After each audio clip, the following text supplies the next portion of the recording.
Ya. Jadi ini sholat Jumat, boleh jadi ini pertama kali Istiqlal meniadakan sholat Jumat karena dampak karena himbauan pemerintah untuk meniadakan sholat Jumat. Tentu saja ini sejalan juga dengan perintah agama bahwa menghindarkan kita semua dari keburukan-keburukan atau dampak buruk dari virus corona ini adalah hal yang harus kita upayakan bersama-sama, dan itu kewajiban agama. Kita harus berikhtiar. Di samping juga bertawakal dan pasrah kan ada ikhtiarnya. Ikhtiar ini juga bahagian dari perintah agama. Jadi sholat Jumat ini ditiadakan karena menghindari berkumpulnya banyak jamaah. Karena virus ini menyebar pada sekumpulan orang yang sedang berinteraksi, ya kan, dalam waktu tertentu atau dalam jarak yang sedemikian dekat, ya, dengan intens. Oleh karena demikian, maka kita pun sama dengan pemerintah dalam hal ini ingin juga sama-sama berupaya agar virus ini sama-sama kita upayakan segera kita putus mata rantai penyebarannya. Ya, dengan demikian kita patuh pada himbauan pemerintah untuk tidak sholat Jumat hari ini. Toh sholat zuhur juga bahagian dari solusi yang diberikan oleh agama. Bahkan sholat di rumah masing-masing juga adalah merupakan solusi dari yang diberikan oleh agama.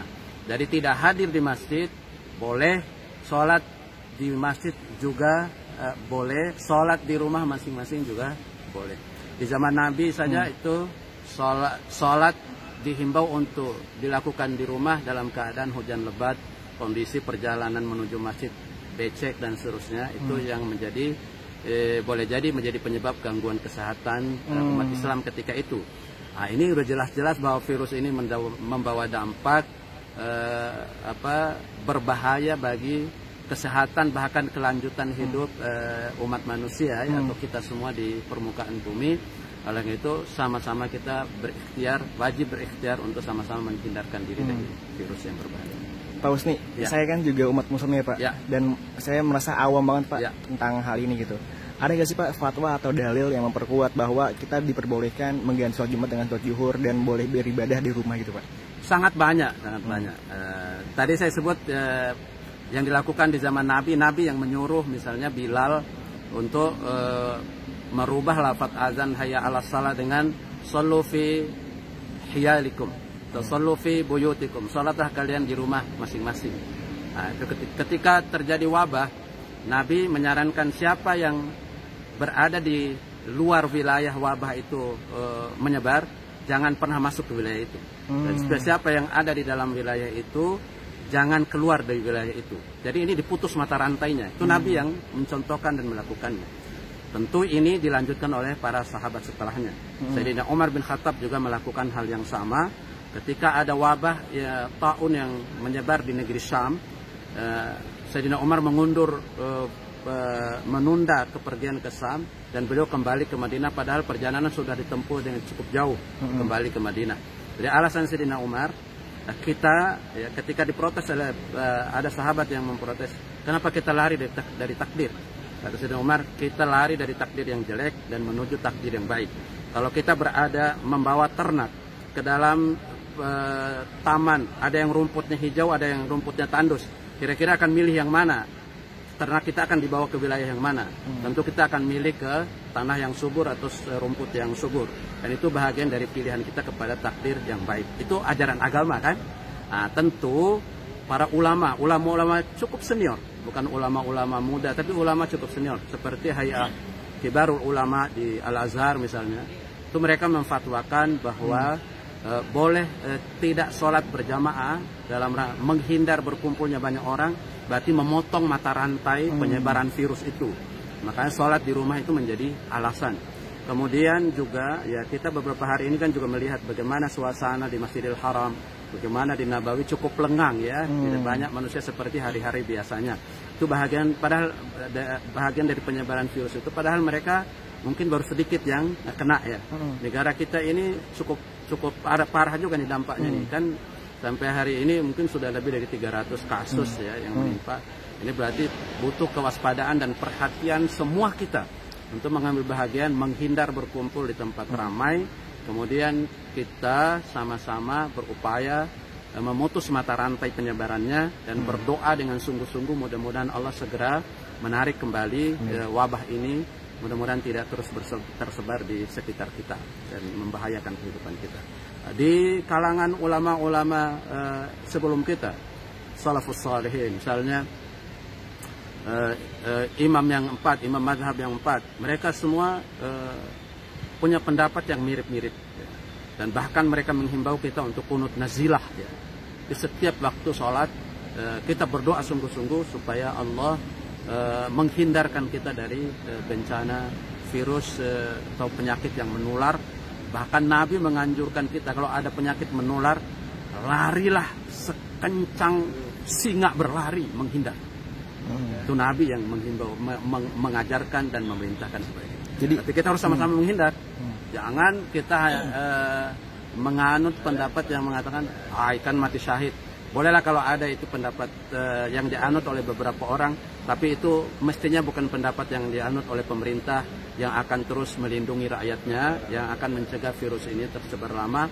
Karena kalau pemerintah akan ikut sebuah kaidah tasarruful imamu 'ala ar-ra'iyah manutum bil maslahah.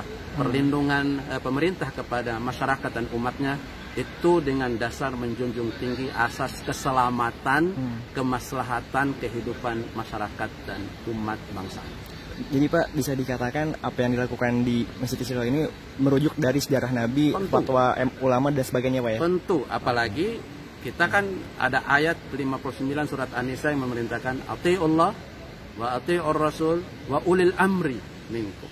Taat kepada Allah, taat kepada Rasul, dan taat kepada ulil amri yang memerintah atau mengurus urusan di tengah-tengah kita. Jadi ayat itu juga yang memperkuat ya Pak ya? Tentu, tentu ada ayat-ayat yang lain ya. Oke Pak. Ada ayat-ayat yang lain tentu. Saya tadi pernah sampaikan wala tuhliku bi aydikum ila tahluka.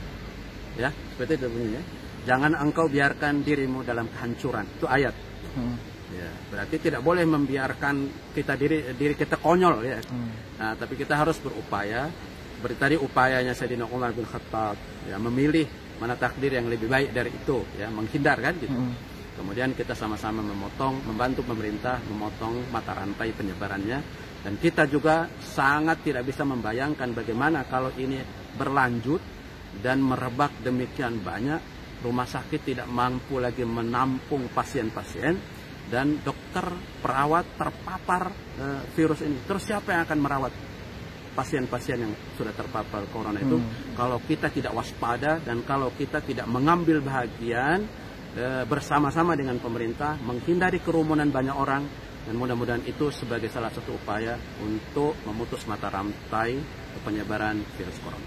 Oh ya Pak, terakhir Pak, harapan dan doa khususnya dari Pak Usni untuk umat muslim Pak terkait corona ini. Tentu kami sangat mengharapkan umat muslim dalam hal ini mari kita kembali kepada sunnah Rasul, sunnah contoh-contoh perintah-perintah, himbauan-himbauan yang telah diberikan oleh baginda Rasul Sallallahu Alaihi Wasallam, contoh yang telah dipraktekkan oleh sahabat-sahabat Nabi, kemudian fatwa-fatwa yang dikeluarkan oleh para ulama-ulama yang terdahulu sebelum kita, terlebih lagi fatwa-fatwa ulama yang masa kita ini. Beliau-beliau itu adalah kelompok-kelompok ulama senior seperti di Al-Azhar misalnya, mereka memang sama-sama mengambil bahagian bersama dengan pemerintah atau instansi terkait untuk sama-sama memutus mata rantai penyebaran virus ini dengan memberi fatwa bahwa berkumpul sholat Jumat dan sholat berjamaah sekalipun boleh diganti dengan sholat fardu di rumah kita masing-masing. Toh di rumah kita juga tidak kalah khusyuknya, dan kita juga bisa sholat berjamaah di rumah dengan anggota keluarga kita. Dan mudah-mudahan juga di balik itu ada hikmahnya bahwa saat inilah kita menjalin kembali keharmonisan hubungan keluarga kita yang sekian lama tercerai-berai atau yang renggang, longgar, kusut. Mudah-mudahan dengan suasana ini kembali normal, kembali akur, kembali sejuk, ya, kembali rukun. Demikian. Amin. Terima kasih sudah nonton. Jangan lupa like, subscribe, dan share ya.